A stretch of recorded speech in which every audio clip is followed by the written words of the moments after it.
오전에 회복에 관한 말씀을 우리가 받았습니다.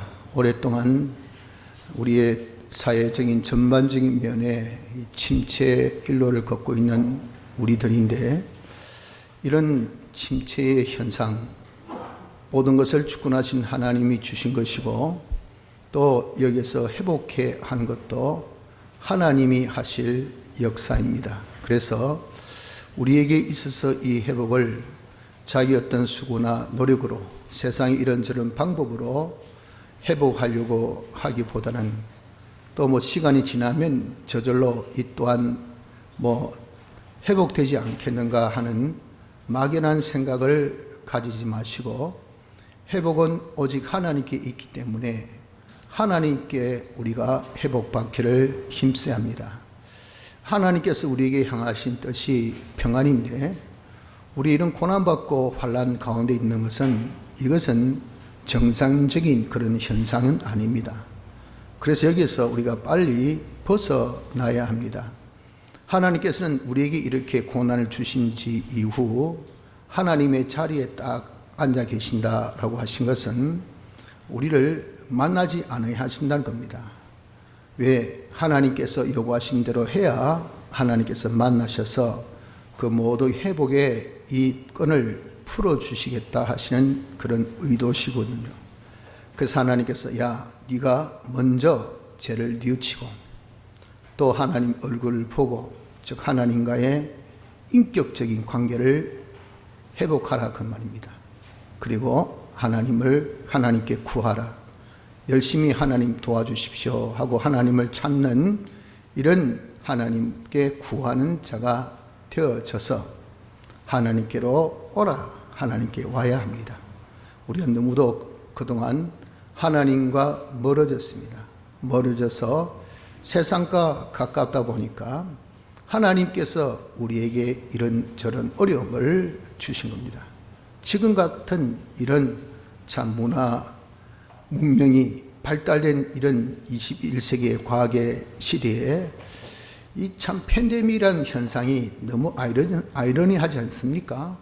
과학이 얼마나 발달된 지금인데 조그마한 바이러스가 하나 못 잡아가지고 온 세상이 떨떨떨 뭉쳐도 지금도 못 잡잖아요. 자꾸 변이가 생기니까. 그래서 지금은 이제 뭡니까? 적응하자. 쉽게 얘기해서 포기하자.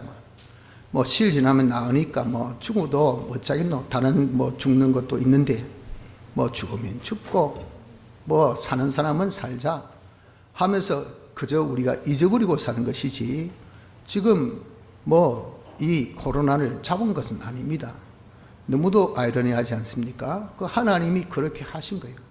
그로 인해서 사회 전반적인 그런 침체란 것은요, 이루 말할 수 없잖아요. 하나님께서 이렇게 주셔서 하나님께서 하신 이유가 하나님께로 돌아오라는 겁니다. 너무 우리가 세상에 빠져 있고 세속에 물들어서 정신없이 살고 있잖아요. 그래서 우리 가는 길에 가시와 엉겅퀴를 다 두셔서 거기에서 우리가 돌아올 수밖에 없게 하셨어요. 그래서 하나님께 우리가 돌아오는 것이 죄를 뉘우치고 하나님과 관계를 회복하고 하나님께 구하는 겁니다. 기도하는 겁니다.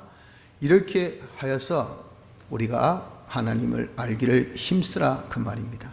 하나님께 돌아와서 하나님의 음성을 듣고 그 말씀대로 우리가 순종해서 하나님의 이런 기적과 축복 역사를 체험해서 아하, 하나님이 이런 분이구나 아는 여기에서 어떻게 됩니까? 하나님은 모든 당신이 주셨던 이 환난에서 벗어나는 회복의 역사가 일어나도록 마치 우리에게 새벽빛을 주듯이 광명의 그런 심령의 광명이 있게 하시고, 또 이런 비, 늦은 비를 주듯이 우리에게 흡족한 은혜의 비를 풍성하게 내려서, 모든 기후가 그렇게 풍족하면요, 농사 짓는 사람 참 수월해. 씨 뿌리고 나중에 가서 거두기만 하면 됩니다. 어떻게 자랐는지, 어떻게 열매 맺은지 몰라요. 처럼 하나님께서 회복시켜 주시면 모든 하나님의 이 저주의 역사, 우리에게 주셨던 이런 모든 그런 고난의 역사를 다 거두셔서 신앙적으로, 경제적으로, 우리의 심신의 그런 나약함적으로 다 거두어 주셔서 하나님이 주신 축복으로 우리가 만족할 수 있는 회복의 역사가 있을 것을 믿읍시다. 이것을 하나님께서 이틀이나 사흘 후에 다시 해서 반드시 시행하시겠다는 겁니다.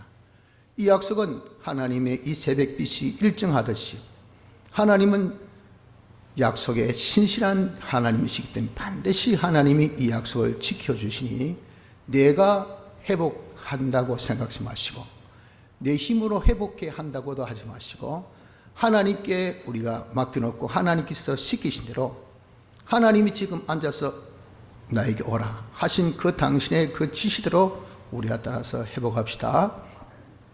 이렇게 회복함에 있어서 중요한 것이 우리 하나님을 아는 거죠. 하나님을 아는 그것은 우리가 지식적인 그런 아는 것은 아닙니다. 하나의 신앙이 형식적이고 의식적이어서 귀신같이 하나님을 우리가 알아서 그냥 일반적으로 기본 구원 받은 자 같이 이렇게 우리가 살아가지고는 여러분들 회복의 역사는 요원합니다. 그래가지고는 안 돼요. 하나님이 힘써 하나님 알자, 힘써 하나님 알기를 우리가 노력하자는 것은요, 경험, 체험적인 그런 지식으로 하나님 알기를 노력하라 하는 겁니다. 그건 자기가 겪어봐야 돼. 하나님의 역사를. 하나님의 역사는 말씀을 통해서 역사합니다. 우리에게 하나님께서 내재하셔서 그분이 말씀하셔요. 그 말씀을 다 듣습니다. 듣고 우리는 안 행한다고요. 이게 문제거든요. 듣고 한번 행해봐라 그 말입니다. 그러면 반드시 우리 선진들이 표적을 본 것처럼 우리도 이런 기적의 역사를 딱 봅니다. 병도 낫고 물질의 축복도 받고 죽은 것이 살아나기도 하고 그리고 변화되기도 하고 이런 역사가 우리에게 나타나면요, 아무리 무디고 그리고 감정이 아주 둔한 사람이라도 야, 하나님이 계시구나, 하나님이 살아계시구나, 하나님의 그런 임재를 자기가 느끼지 아니할 수 없고 하나님의 그런 기운을 자기가 느끼지 아니할 수 없고 하나님의 역사를 자기가 정말 부인치 않는다 그 말입니다. 이래서 우리가 점점 하나님 아는 자로서 자라가는 것이 이게 뭡니까? 하나님이 제일 기뻐하시는 하나님과 우리와의 관계의 그런 온전함이 되어지는 겁니다. 그래서 회복에 제일 중요한 것은 하나님 아는 것인데, 하나님을 아는 것이 하나님의 말씀을 듣고 행하는 여기 있다 하는 것을 오전에 강조했습니다. 오후에도 이 들음의 중요성, 듣고 행함의 중요성에 대해서 오늘 본문의 말씀을 가지고 우리가 한번 다시 은혜를 받아서 좀 우리가 하나님의 말씀을 듣고 순종할 수 있는 이런 신앙생활이 되어져야 할 것입니다. 여기 본문에 보니까 모든 생명은 아버지께 있음을 여기 26절에 말씀합니다. 26절 보십시오.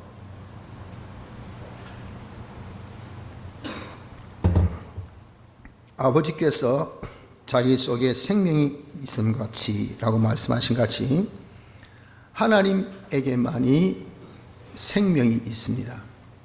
그런데 그 하나님에게 있는 이 생명을 누구에게 주셨다 했습니까? 아들에게도 생명을 주어 그랬잖아요. 아들에게도 생명을 주셨어요. 아들에게 주신 그 생명을 또 누구에게 주셨을까요? 그 생명을 우리에게 주신 겁니다. 하나님께서 아들에게 주신 그 생명이 우리에게 이렇게 온 그것은 성부, 성자, 성령, 삼위일체 하나님의 이 역할이 각각 다릅니다. 생명의 주체는 성부 되신 하나님에게 있고 그 생명을 만드신 그것은 성자 하나님이 그 생명을 만드셨고 그 생명을 나눠주는 역할은 성령 하나님이 하셔서 그래서 주체 되신 성부 하나님의 그 생명을 우리 성자 하나님께서 그 생명을 다시 우리에게 만들어 주시사 우리에게 성령 하나님을 통해서 나눠주심으로 가진 것이 뭡니까? 하나님에게 있는 생명을 우리가 가진 겁니다. 우리에게 이런 생명을 주셨을 때는 왜 생명을 주셨는가? 만물에게 이 생명을 나눠주라고. 그래서 만물이 살도록, 즉 영생하도록 하기 위해서 우리에게 생명을 주셨습니다. 이것이 곧 하나님께서 정하신 뜻이니 그 뜻을 우리가 칭하여서 하나님의 목적이라 그렇게 하고, 이렇게 역사는 역사의 기간을 이름하여서 교회라 그렇게 이름한 겁니다. 우리는 하나님의 교회죠. 모든 성도는 다 하나님의 교회입니다. 우린 즉 하나님의 이 생명을 받아서 하나님의 이 모든 충만함으로 충만하여 우리의 충만, 이 생명을 만물에게 다 전달해서 만물들이 살 수 있도록, 만물이 하나님의 충만으로 충만케 할 수 있도록 하는 역할을 해야 될 것이, 이것이 누구인가? 이것이 우리 성도임을 명심해야 합니다. 자, 그러면 생명이라는 것이, 이것이 무엇이냐는 겁니다. 이 생명이라는 단어가 이 뜻이 참 심오하고 깊은데, 이 생명이라는 것은 모든 것의 근원이라, 근원. 그런데 모든 것의 근원 되시는 분은 자존자 되신 하나님, 모든 것을 창조하신 하나님, 모든 것의 주인 되신 하나님, 모든 것을 주권하신 하나님, 이분이 모든 것의 근원입니다. 그래서 하나님에게만 뭐가 있습니까? 하나님에게만 생명이 있게 되어 있다는 겁니다. 하나님에게만 생명이 있습니다. 하나님에게 생명이 있다는 것이, 이것이 어떻게 우리가 표현을 하냐면은, 하나님에게 영원히 사는 영생이 있고, 하나님 안에 완전 영원 그리고 무한의 그런 것이 있고, 하나님 안에 불변성이 있고, 또 하나님만이 어떤 재정함을 받을 수 없는 정죄함이 거기에는 없고, 어떤 심판도 심판할 수 없는 그 분이 하나님이신 것, 이것을 두고 하나님에게 생명이 있다라고 말씀합니다. 근데 이 생명이 역사를 해요. 역사. 가만히 있는 것이 아니고, 이 생명 역사에서 놓은 것을 두고 우리는 힘이라 그렇게 표현합니다. 힘. 생명이 나와서 역사하시는 그 힘이 어떤 역사를 하셨는가 할 때, 모든 만물을 만드신 것이, 이것이 생명의 역사입니다. 하나님의 전능하신 능력으로 만물을 만드셨죠. 생명이 나와서 역사에서 이 모든 것을 만드신 겁니다. 만든 이런 것들이 또 움직이잖아요. 그게 뭐냐? 하나님께서 놓은, 하나님께 생명으로부터 놓은 그 힘이 역사에서 이 모든 만물을 움직이게 합니다. 이 만물이 또 자란다 그 말이죠. 무엇으로 자랄까요? 하나님께서 하나님의 생명으로부터 놓은 힘으로 이 모든 것들이 또 자라게 된다는 겁니다. 그래서 하나님에게 있는 이 존재가 나와서 우리에게 무엇이 되었습니까? 우리에게 지혜가 주어졌죠. 그 하나님이 생명이 하나님의 생명으로서 놓은 힘으로 인해서 우리가 지혜를 가지고, 하나님의 전능으로부터 나와서 우리가 또 능력을 가지고, 하나님의 이런 주권으로부터 나와서 역사하여 우리가 어떤 권세를 가지고, 또 하나님의 은혜로부터 나와서 역사해서 우리는 사람마다 다 달란트가 있죠. 재능들이 다 있게 된 것이 전부 다 어디로부터 나왔습니까? 하나님으로부터 나와서 우리가 가지게 되었다. 즉, 왜? 하나님은 모든 것의 근원, 하나님에게만 생명이 있기 때문에 그렇고, 그 생명으로서 우린 다 생겨났고, 그 생명이 역사에서 우리가 다 움직여지게 되는 것이니, 그것이 곧 무엇입니까? 하나님께서 우리에게 주신 힘, 역사, 힘으로 이렇게 생기지고 움직이지고 장성하게 되어졌다 하는 것을 이해를 해야 됩니다. 자, 그런데 우리에게 주신 이 생명이 탁 끊겼어요. 어떻게 해서 이것이 끊겨졌을까? 끊겨진 것은 우리의 죄 때문에 그렇습니다. 대체 무슨 죄를 지어서 그렇습니까? 첫째, 하나님의 법을 어긴 죄를 지었습니다. 둘째, 하나님께 비동하지 아니한 그런 죄를 지었습니다. 셋째, 하나님과 하나 되지 아니한 그런 죄를 지은 이 죄. 이 죄로 인해서 하나님께서 우리에게 주신 이 생명이 딱 끊겨지게 된 겁니다. 생명이 끊겨진 그 결과 뭡니까? 생명은 근원이 누굽니까? 생명의 근원은 하나님입니다. 하나님. 그러니까 이 하나님과 하나님부터 이 생명으로부터 놓아서 우리가 만들어지고 움직여지는데 그게 다 힘이라고 했죠. 그 하나님과 죄로 인해서 딱 단절되어진 것이 이것이 바로 생명이 끊긴 그런 결과입니다. 하나님과 딱 끊겨지니까. 그러니까 생명이 끊겨지니 뭐가 있겠습니까? 생명 대신에 우리에게 온 것이 사망입니다. 사망. 그래서 우리 인간들은 죄 이후에 사망 안에 있습니다. 사망 안에. 영은 단번에 죽은 이 사망을 가졌고, 육은 이 수왕까지 사는 그런 이 사망을 가졌고, 또 영육이 영원한 사망에 가는 영원한 사망까지 가진 것이 되었어요. 그래서 우리가 비록 사망 가운데 있어도 생명이 있다는 증거가 무엇이냐면 육체의 생명을 가지고 있다는 겁니다. 우리 육체의 생명은 특징이 뭡니까? 육체의 생명의 특징은 살아가는 것이 아니고 날마다 죽어가고 있습니다. 딱 태어난 그 순간부터 하나님께서 정해주신 그 수완, 다시 여기서 나무를 뿌리채 팍 뽑았습니다. 그러면 그 나무의 종류에 따라서 어떤 것은 하루 만에 죽고, 어떤 것은 뭐 한 달 만에 죽고, 어떤 것은 몇 년 동안 살다가 이게 죽고, 나무의 그런 이 자생력에 따라서 그 수완, 사는 길이는 다르지만 공통점은 결국 죽는다는 겁니다. 결국. 그렇죠?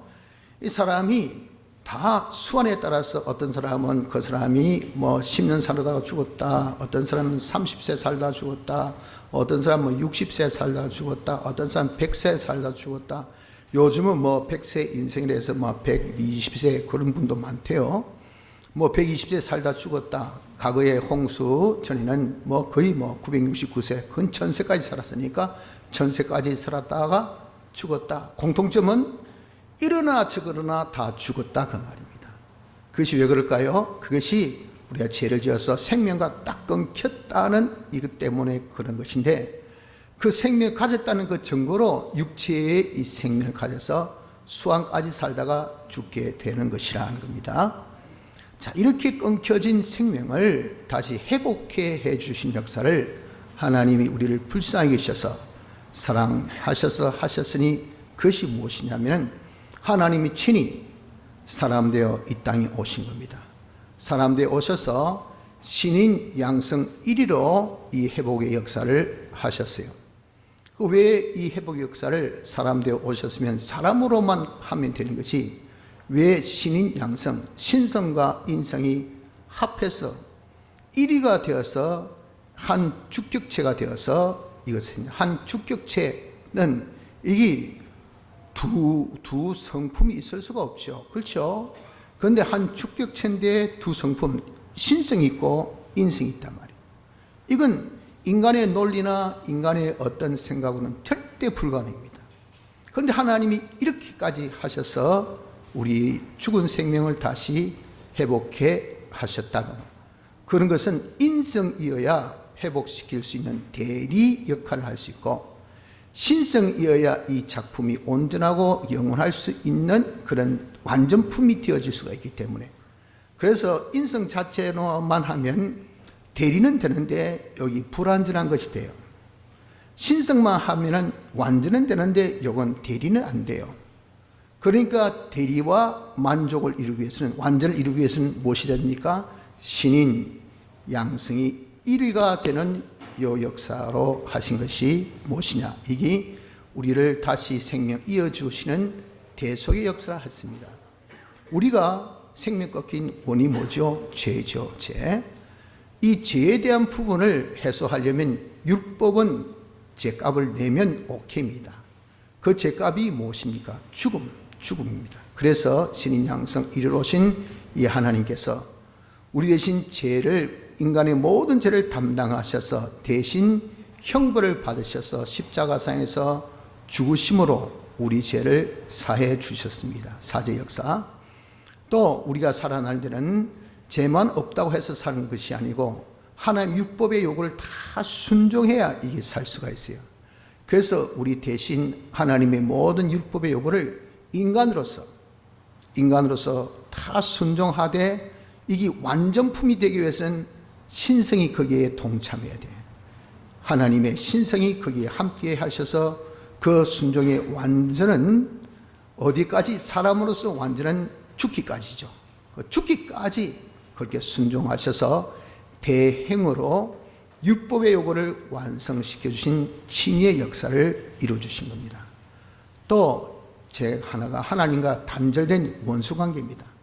이걸 대신 화목제물로 죽으시고 또 한평생 하나님과 하나된 이런 삶을 대신 하시기를 죽기까지 하심으로써 대화친의 화친의 역사로서 이것을 주셨으니 이것이 바로 화친의 대속, 사죄와 칭의와 화친의 이 대속의 역사로서 우리를 이제 다시 끊겼던 생명을 이어주신, 회복해 하신 역사를 베풀어 주셨다 한 겁니다.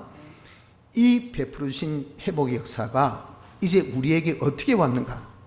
즉 우리가 죽었던 자를 이제 회복의 역사를 통해서 다시 살아났단 말이죠. 다시 살게 되게 한 것은 27절을 보세요. 27절.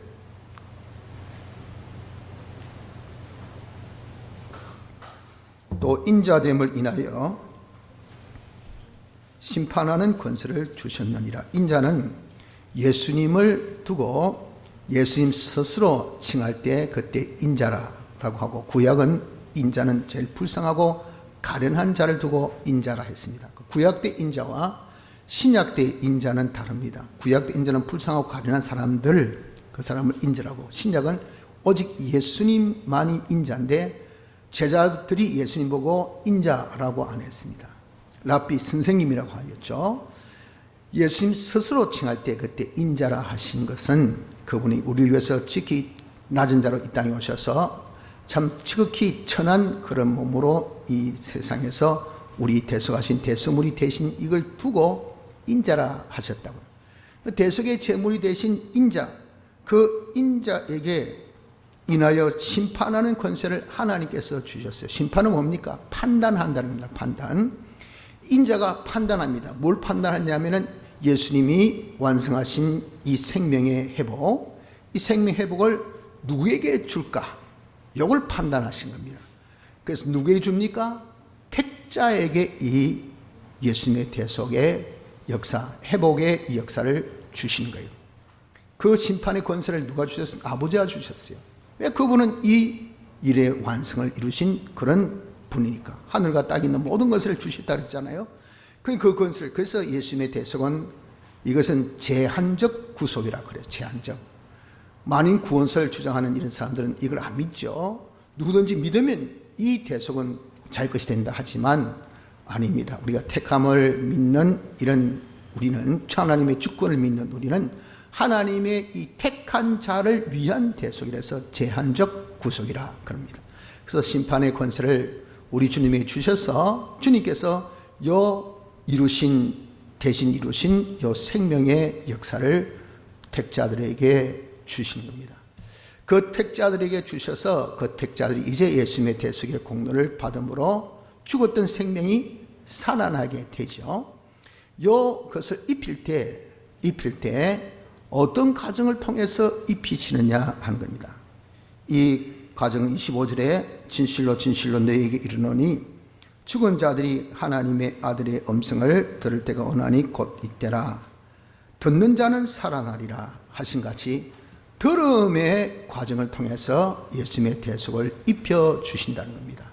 그래서 우리가 죽었던 영이 이제 중생으로 살 때 이 중생으로 사는 요 역사를 무엇으로 산다고 했습니까? 피와 성령과 진리로 산다 그랬죠. 피로 보내신 이 성령은 이것은 요 대속을 우리 입혀주시는 왕길의 역사입니다.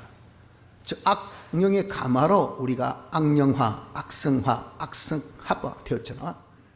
그렇게 되어 있는 것을 성령의 감동으로 이것을 싹 탈색시켜 주시고 피와 성령화, 진리화로 이렇게 하는 것이 이것이 성령의 역사인데, 그것을 무엇을 통해서?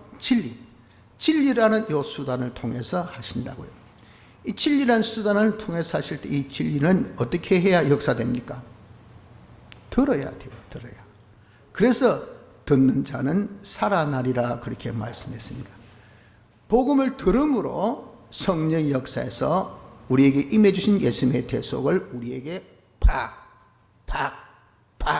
사제, 칭의, 화친 이렇게 우리를 감동화시켜서 감화시켜서 색깔을 확 염색되어 있는 것이 죄화되어 있는 것, 사망화되어 있는 것, 마귀화되어 있는 것을 싹 탈색해버리고 피와 성령과 진리로 염색시키는 이 역사를 한 것이 이것이 중생의 역사입니다. 그래서 들음으로 살리셨어요. 영은 한 번에 단일체이기 때문에 한 번에 이렇게 살리는데 우리는 영만 있는 것이 아니고 육도 있단 말이에요. 육은 이것은 단일체가 아니고 복합체입니다. 그래서 이 육을 살린 것은 육은 거기에 형체는 요거는 하나죠. 그렇기 때문에 벌써 중생 때 이 형체는 산 것이 되었어요. 죽었던 영이 산 것처럼 죽었던 이 형체도 살아요. 그것이 언제 삽니까? 부활 때 이제는 살아서 영생이 됩니다. 그러나 이 육에는 형체만 있는 것이 아니고 그 안에 뭐가 있습니까? 꼼지락하는 기능들이 있습니다. 마음의 기능, 몸의 기능. 요 몸과 마음의 기능들이 영육의 그런 도구가 되어서 움직여줘야 돼요. 요 기능들을 살리는 것이 또 남아있다고요.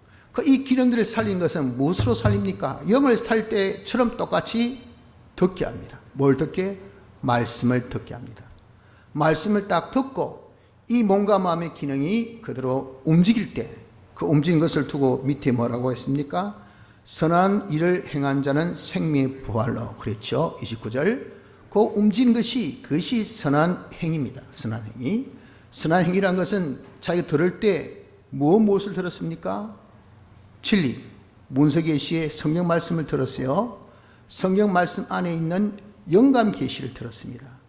즉 성경대로 살고 영감대로 살았을 때 그 행위를 선한 일을 행한 자라 그러죠. 그때 생명의 부활로 그때 쓰여진 기능은 다 영생의 기능으로 그것은 심판에 다 통과돼서 영원한 하늘나라에서 통용되는 영생의 기능이 되어지게 됩니다. 이렇게 우리가 성경으로 사는 것, 영감으로 사는 것을 이것을 다른 말로 표현해서 대속을 입고 사는 것이 됩니다. 즉 사제의 생활, 칭의의 생활, 화친의 생활을 입고 사는 것이 이것이 선한 일을 행하는 거예요. 그래서 그 심신의 기능이 다 영생의 기능이 되지만 그러나 들어주었을 때 몸과 마음의 기능이 여기 말을 안 들어요. 말을 안 듣고 악한 일을 행하게 됩니다. 즉 진리대로 성경 말씀대로 안 살고 영감대로 안 살고 사제와 칭의와 화친대로 안 살고 하나님의 말씀을 거스려서 자기 중심으로 하나님을 배반해서 이렇게 내 몸과 마음이 살았을 때 그때의 몸과 마음의 기능은 다 심판받을 기능이 되어집니다. 영생의 기능이 되지 않고 심판받아서 영혼이 멸망받는 영멸의 기능이 되어지는 것이 이것이 뭐냐? 바로 예수님의 대속으로 살려주신 이 생명을 우리가 입을 때의 그런 과정을 지금 말씀했습니다. 그 과정이 영과 육이 다 다르죠. 그런데 공이 똑같은 것은 들음으로 산다는 것. 들음으로 산다는 것, 이것은 공이 똑같은 겁니다. 그러면 불택자는 어떻게 된가? 불택자는 죽고 난 다음에 이 음성을 듣습니다. 야, 다 일어나. 그래서 불택자들도 미안하지만 부활해요. 택자들만 부활한다고 생각지 마십시오. 불택자들도 죽고 난 다음에 이제 예수님이 재림하신 이후 부활합니다. 그들은 부활해서 어떻게 합니까? 심판을 받아요.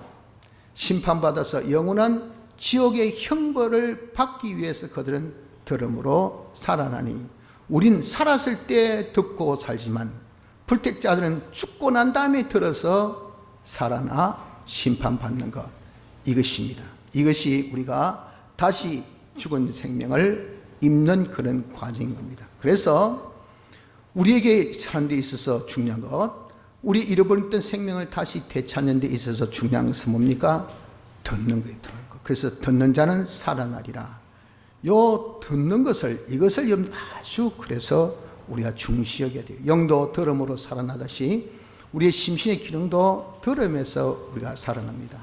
그렇기 때문에 듣는 자는 살아나리라 하신 이 말씀을 마음에 딱 새겨가지고 듣기를 우리가 힘쓰는 자가 되어져야 돼요. 듣는 것은, 이것은 두 종류죠. 즉 다시 얘기해서 하나님의 이 말씀을 우리가 듣는 겁니다. 하나님의 말씀을 듣는 것은 언제 듣습니까? 예배 시간에 들어요. 예배 시간에. 그래서 여러분들 지금 우리 회복을 말씀하면서 예배 회복을 많이 지금 제일 처음으로 강조했는데, 이 우리가 살아야 될 거 아니겠어요? 사는 데는요, 들음이 없이는 절대 살 수가 없어요. 이 들음은요, 어디서 얻습니까? 하나님 말씀 듣는 그 시간을 하나님께 주신 것이 이 예배입니다. 예배의 제일 핵심은요, 말씀이에요, 말씀. 그래서 종교 개혁 때 이 천주교가 왕실의 도가 되다 보니까, 그리고 좀 권위를 갖춰야 되잖아요. 또 타 이종교 위에 군림해야 되지 않습니까? 그리고 또 타 종교도 이 흡수 병합을 시켜야 여기 먹히죠. 그러다 보니까 치장을 너무 해버렸어요. 말씀 중심이 아니에요. 전부 다 형식, 그냥 예배의 어떤 이 식축식이 되어버렸단 말이에요. 얼마나 화려합니까? 얼마나 아름답습니까? 얼마나 웅장합니까? 근데 말씀이 없어요. 그 말씀을 그 당시 공용어가 헬라어인데, 그때 썼던 요 예배 시간에 이 말씀을 라틴어를 썼어요. 왜? 그거는 왕실의 언어니까. 라틴어, 즉 로마어란 말이에요. 이탈리아어. 이걸 쓰니까 밑에 일반 이 백성들이 뭐 말 알아듣습니까? 못 알아들어요. 와가지고 멍청하게 앉아있다가 교회 와야 구원 얻는다. 그저 교황의 말 잘 들어야 구원 얻는다. 면접을 사야 재산 받는다. 교회 시킨 대로 그냥 죽으라고 일해서 돈 다 박져서 면접을 사가지고 그냥 아이고 우린 구원 얻었다.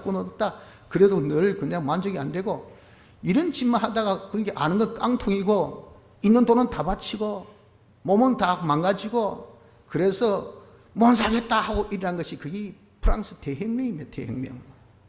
그래가지고 그 공격이 어디 공격인지 압니까? 밉기는 왕실이 밉는데 그걸 거들어주는 교회가 더 밉더라고 말이에요. 교회를 그냥 공격한 거예요. 교회 다 불바다 됐습니다. 그때부터 교회 문 다 닫았어요. 그때 그 교회는 물론 천주교입니다. 그 옆에 있던 독일도 영향받아서, 그때 독일은 교회는 지금 개신교예요. 루터교. 그 문 닫, 그래서 유럽에 지금 교회 문 다 닫았는데 그냥 프랑스 대혁명이 엄청나게 역사를 한 거예요. 이렇게 되어졌던 것들이 다 왜 그렇습니까? 다 그것이 정말 이 하나님 말씀 예배 시에 있어서 말씀이 있고 없고 요거예요. 그 천주교는 말씀이 없었어요. 다 죽었어요. 그래서 종교개혁 때 제일 중요한 것은 예배 회복이다. 그 말은 뭡니까? 말씀의 회복이다. 예배 모든 순서 확 없애버리라. 딴 건 다 없애도 말씀만, 설교만은 살아야 된다. 그래서 말씀 중심, 강단 중심, 이렇게 예배를 개혁하시켰던 것이 종교개혁의 이 개혁파들의 그런 예배의 개혁이었습니다. 거기서 교회가, 성도들이 살아난 겁니다. 여러분들. 그래서 우리가 살아나는 것은 들으면서 살아나는데, 예배를 통해서 듣지 않으면요 살아날 수가 없어요. 그런데 지금 우리가 코로나19 팬데믹 이후 교회의 제일 치명적인 그런 영향이 뭡니까? 악영향이 예배 둔화. 예배가 다 잃어버렸어요. 예배를. 왜? 못 모이게 하니까. 그러니까 뭐 전부 다 이제는 뭐 인터넷 통해서 말이죠. 예배를 보니까 교회 안 오는 거죠. 거기 앉아서 뭐 듣는 게 거기 듣는데 뭐 잘 됩니까? 그러다 보니까 한 번 안 오고 두 번 안 오고 그러기를 한 뭐 3년 계속 오니까 요즘에는 뭐 괜찮다 모이려 하더라도 안 가고 싶은 거예요. 안 가는 것이 몸에 탁 배가지고. 그래서 우리 교회뿐만 아니고 여타 다른 교회도 한 번씩 여러분들이 뭐 실시한 이 예배 중계하다 한 번씩 돌리지 않습니까? 돌리면요 교회가 텅 비은 그런 화면이 탁탁 눈에 띕니다. 가슴이 철렁철렁거려요. 우리 교회도 지금 착 화면을 돌려보십시오. 이 빈자리가 확확 보인다. 가슴이 철렁철렁합니다. 예배의 상실, 이게 참 문제입니다. 문제. 들음은요 예배로부터입니다. 그래서 우리는 들음을 회복해야 돼요. 듣는 것을 중시 여겨야 됩니다. 하나님 말씀을 어떻게든지 예배 시간 하나님께 주신 그런 축복 아닙니까? 우리가 들을 수 있는 그런 이 자리를 주시고 그런 때를 주시고 그럴 수 있는 사람이 되어졌다는 거, 이거 여러분들 얼마나 축복인지. 저도 감사한 것이 참 하나님 은혜로 건강 회복이 여러분들 기도 덕으로 많이 됐는데, 제일 힘든 것이 설교를 못 하겠더라고요. 호흡이 안 따라주니까, 머리가 핑 도니까 여기 서서 말을 못 하겠더라고요. 얼마나 답답합니까? 목회자에서 제일 중요한 것은 말씀 전하는 건데, 그래서 막 사력을 다하고 전하고 하나님 앞에 달라붙어서 참 죽고 사는 것은 주의 뜻이지만 목숨이 있는 한에는 말씀만은 증거해야 안 되겠습니까? 그래서 말씀 증거할 수 있도록 하나님이 딴 데는 몰라도 증거할 때까만 하나님 은혜 주시옵소서. 근데 희한하게 말이죠, 말씀 증거하기 전까지만 해도 사람이 딱 죽을 지기인데 막 죽기를 각오하고 단에 서면 희한하게 피가 돌아요. 피가 돌면서, 그러면서 이 말씀이 전해지더라고요. 그러기를 이제 지나서 지금은 엄청나게 많이 건강이 회복되어져서 오늘도 이렇게 오기 전에 참 마음으로 감사드리는 것이, 또 말씀 전할 수 있는 건강이 주어졌다는 것이 이게 얼마나 감사하고 기쁜지. 여러분들 이렇게 아무리 여러분들도 또 듣기를 원하고 들을 시간이 있어도 전하는 사람이 없어 보세요. 그럼 못 듣습니다. 그러니까 이렇게 우리가 전함을 받을 수 있는 이런 기회, 이 때를 놓치지 말아야 됩니다. 그래서 예배 회복, 우리가 말씀 듣는 것을 귀히 여기시길 바랍니다. 여러분들 그냥 우리가 코로나19 때 방역 정책으로서 모이지 못한 그런 경험 해보셨잖아요. 어때 민주국가에서 이런 일이 일어납니까? 세계 어느 곳도 없던 그런 희한한 정책이 우리나라에서는 그대로 발생되었어요. 그것도 온 국민의 지지를 얻어가면서 말이죠. 더한 것은 온 교회의 지지까지 등에 힘입어가지고 온 교육자들의 그런 응원에 힘입어서까지 그렇게 했었어요. 그래서 그냥 교회에 막 못으로 빡 박아서 그냥 교회에 완전 폐쇄시킨 겁니다. 이건요, 공산주의 국가에서도 있을 수 없는 일이 민주주의 국가에서 뻘건 대나서 이것이 확 일어난 것을 보십시오. 이 일이 다시 안 일어날까요? 얼마든지 일어납니다. 이렇게 우리에게 자유를 주셔서 예배드릴 수 있을 때, 왜 여러분 그때 그렇게 방대한 그때의 억압에 의해서 예배 참석 못했던 그 비굴함 같이 지금은 이런 자유가 있음에도 왜 여러분들 그런 비굴 속에서 우리가 여전히 헤매고 있냐, 그 말이에요. 왜 예배 참석이 안 됩니까? 왜 예배를 우리가 등한히 여깁니까? 왜 예배를 중시 여기지 않습니까? 여러분들이 우리에게 주신 이 공예배, 예배마다 우리가 다 참석해서 들어야 됩니다. 들어야 돼. 그리고 말씀을, 우리가 성경 말씀을 읽으십시오. 이 말씀을 읽고, 이것이 다뭡니까? 이것이 듣는 자 아닙니까? 듣는 자는 살아날 때 누가 살아납니까? 선한 행위를 하는 사람이 여기 생명의 부활로 나타났잖아요. 듣고 선한 행위, 내가 문서대로 성경 말씀대로, 들은 성경 말씀대로, 영감받은 그 영감받은 말씀대로, 그 근본 공과 내용의 청종 듣고 행하는 것은 영감입니다. 영감대로 우리가 사는 자가 되어져야 됩니다. 그렇게 살 때에 살아납니다. 무엇이? 영은 이미 살았고 우리의 심신의 기능들이 살아나는 역사가 있다는 것들을 우리가 믿으시기 바랍니다.